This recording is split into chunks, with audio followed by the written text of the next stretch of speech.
ভারতবর্ষ হচ্ছে বিশ্বের চতুর্থ শক্তিশালী দেশ এবং ভারতীয় সেনাবাহিনী বিশ্বের দ্বিতীয় সর্ববৃহৎ সেনা। প্রায় 14 লক্ষ অ্যাক্টিভ সেনা রয়েছে ভারতীয় সেনাবাহিনীতে। দেশের সামরিক ক্ষেত্রের এই উন্নতি সত্যিই চোখে দেখার মতো। আর দেশের সামরিক ক্ষেত্রের পাশাপাশি টেকনোলজির দিক থেকেও ভারতবর্ষ বিরাটভাবে এগিয়ে চলছে। বর্তমানে G20 গোষ্ঠীভুক্ত দেশগুলির মধ্যে ভারত হলো সবচেয়ে দ্রুত গতির অর্থনীতির দেশ। স্মার্টফোনের ডেটা কনজিউমারের দিক থেকে আজ ভারত বিশ্বের 1 নম্বরে। স্পেস থেকে শুরু করে সমুদ্রের গভীর পর্যন্ত একাধিক জিনিস নিয়ে রিসার্চ করছে আজ দেশ। কিছু বছরের মধ্যেই ভারতবর্ষের আকাশে দেখা যাবে ফ্লাইং ট্যাক্সি। শুধু আকাশ নয়, পাশাপাশি সমুদ্রের গভীরে পর্যন্ত রিসার্চের জন্য একাধিক টেকনোলজি তৈরি করা হচ্ছে। ইতিমধ্যে সমুদ্রের গভীর পর্যন্ত অর্থাৎ ডিপ সি মাইনিং এর জন্য 4077 কোটি টাকার অনুমোদন দেওয়া হয়েছে কেন্দ্রীয় সরকারের তরফে। তবে একটি প্রশ্ন আসছে, এই ডিপ সি মাইনিং আসলে কি? কেন কেন্দ্র সরকার এর জন্য এত টাকা খরচ করছে? সম্পূর্ণ বিষয়টি জানতে হলে ভিডিওটিকে শেষ পর্যন্ত দেখতে থাকুন এবং চ্যানেলে নতুন হয়ে থাকলে চ্যানেলটিকে সাবস্ক্রাইব করুন। ভারতের দক্ষিণ পশ্চিমে আরব সাগর, দক্ষিণ পূর্বে বঙ্গোপসাগর এবং দক্ষিণে ভারত মহাসাগর দিয়ে ঘেরা। ভারতের উপকূল ভাগের দৈর্ঘ্য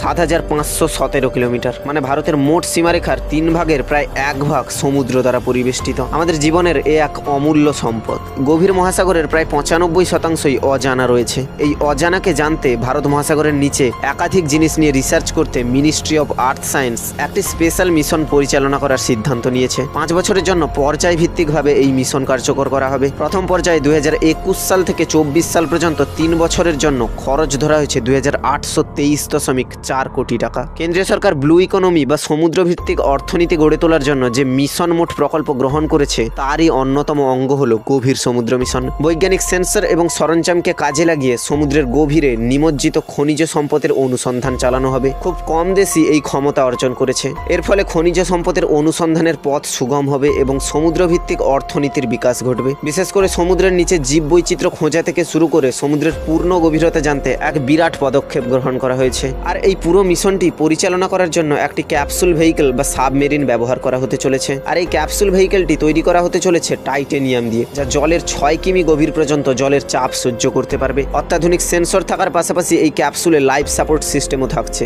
যার কারণে এতে 3 জন ক্রু মেম্বারও থাকবে। স্পেশাল এই ক্যাপসুল তৈরি করতে চলেছে ইসরো, কারণ ইসরো ইতিমধ্যে ম্যানড স্পেস মিশনের জন্য একটি ক্যাপসুল তৈরি করেছে। দক্ষিণ ভারত মহাসাগরে 75,000 স্কোয়ার কিলোমিটার এলাকায় এই বিশেষ অভিযান চালানো হতে চলেছে। রাষ্ট্রসংঘ 2021 থেকে 2030 সাল পর্যন্ত এই 1 দশককে সুস্থায়ী উন্নয়নের জন্য মহাসাগর বিজ্ঞানের দশক বলেছেন। এক অনন্য সামুদ্রিক অবস্থানে রয়েছে ভারত। 7517 কিলোমিটার উপকূল রেখা, 9টি উপকূলীয় রাজ্য এবং 1382 কিলোমিটার দীর্ঘ দ্বীপপুঞ্জ রয়েছে। 2030 সালের মধ্যে নতুন ভারত গঠনের লক্ষ্যে কেন্দ্রীয় সরকার 2019 সালের ফেব্রুয়ারিতে সমুদ্রভিত্তিক অর্থনীতির বিকাশে এই উদ্যোগ নেয়। আজকের ভিডিওটি এখানেই শেষ করছি।